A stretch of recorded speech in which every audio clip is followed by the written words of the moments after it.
உயிர்த்தெழுந்த இயேசு கிறிஸ்துவின் வல்லமை ஊழியங்கள் வழங்கும் வசனப் பெட்டகம். இயேசுவே கர்த்தர்.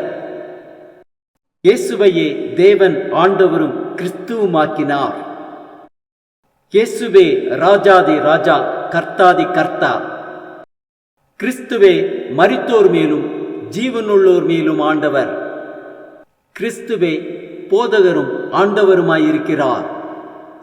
வசனப் பெட்டகத்தின் இன்றைய தின கருப்பொருள்: தேவனே நியாயாதிபதி. தேவன் நீதியுள்ள நியாயாதிபதி. நாகும் 1:2 வாசிக்கிறோம், கர்த்தர் எரிச்சல் உள்ளவரும் நீதியை சரி கட்டுகிறவருமான தேவன். கர்த்தர் நீதியை சரி கட்டுகிறவர், உக்கிர கோபம் உள்ளவர். கர்த்தர் தம்முடைய சத்துருக்களுக்கு பிரதிபலன் அளிக்கிறவர். அவர் தம்முடைய பகைஞருக்காக கோபத்தை வைக்கிறவர். சங்கீதம் 94:15 வாசிக்கிறோம், நியாயம் நீதியினிடமாய் திரும்பும், செம்மையான இருதயத்தார் யாவரும் அதை பின்பற்றுவார்கள். சங்கீதம் 7:8 வாசிக்கிறோம், கர்த்தர் ஜனங்களுக்கு நியாயம் செய்வார்.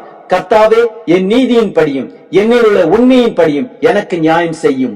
சங்கீதம் 140:12-13 வாசிக்கிறோம், சிறுமையானவனின் வழக்கையும் எளியவர்களின் நியாயத்தையும் கர்த்தர் விசாரிப்பார் என்று அறிவேன். நீதிமான்கள் உமது நாமத்தை துதிப்பார்கள், செம்மையானவர்கள் உமது சமூகத்தில் வாசம் பண்ணுவார்கள். சங்கீதம் 50:6 வாசிக்கிறோம், வானங்கள் அவருடைய நீதியை அறிவிக்கும், தேவனே நியாயாதிபதி. சங்கீதம் 9:4 வாசிக்கிறோம், நீர் என் நியாயத்தையும் என் வழக்கையும் தீர்த்து நீதியுள்ள நியாயாதிபதியாய் சிங்காசனத்தின் மேல் வீட்டிருக்கிறீர். சங்கீதம் 75:7 வாசிக்கிறோம், தேவனே நியாயாதிபதி, ஒருவனை தாழ்த்தி ஒருவனை உயர்த்துகிறார். நியாயாதிபதிகள் 11:27 வாசிக்கிறோம், நான் உமக்கு விரோதமாக குற்றம் செய்யவில்லை, நீர் எனக்கு விரோதமாக யுத்தம் பண்ணுகிறதுனால் நீர்தான் எனக்கு அநியாயம் செய்கிறீர். நியாயாதிபதியாகிய கர்த்தர் என்று இஸ்ரவேல் புத்திரருக்கும் அம்மோன் புத்திரருக்கும் நடு நின்று நியாயம் தீர்க்க கடவர். ஏலி தீர்க்கதரிசி தன் ஒப்புனி பினேகாஸ் என்னும் 2 குமாரர் பாவம் செய்த போது இவ்வாறாக கூறுகிறார். அதை 1 சாமுவேல் 2:24-25 வாசிக்கிறோம், என் குமாரரே வேண்டாம், நான் கேள்விப்படுகிற இந்த செய்தி நல்லதல்ல. கர்த்தருடைய ஜனங்கள் மீறி நடக்கிறதற்கு காரணமா இருக்கிறீர்களே. மனுஷனுக்கு விரோதமாக மனுஷன் பாவம் செய்தால் நியாயாதிபதிகள் அதை தீர்ப்பார்கள்.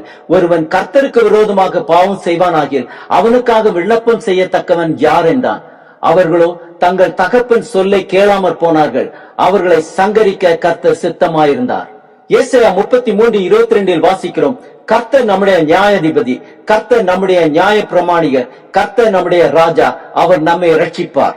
எரேமியா 11:20 வாசிக்கிறோம், சேனைகளின் கர்த்தாவே, உள்ளிந்திரியங்களையும் இருதயத்தையும் சோதி தருகிற நீதியுள்ள நியாயாதிபதியே, நீர் அவர்களுக்கு நீதியை சரி கட்டுகிறதை பார்ப்பேனாக, என் வழக்கை உமக்கு வெளிப்படுத்தி விட்டேன்.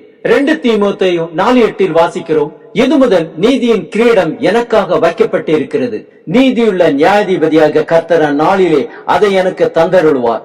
எனக்கு மாத்திரமல்ல, அவர் பிரசன்னமாகுதலை விரும்பும் யாவருக்கும் அதை தந்தருளுவார்.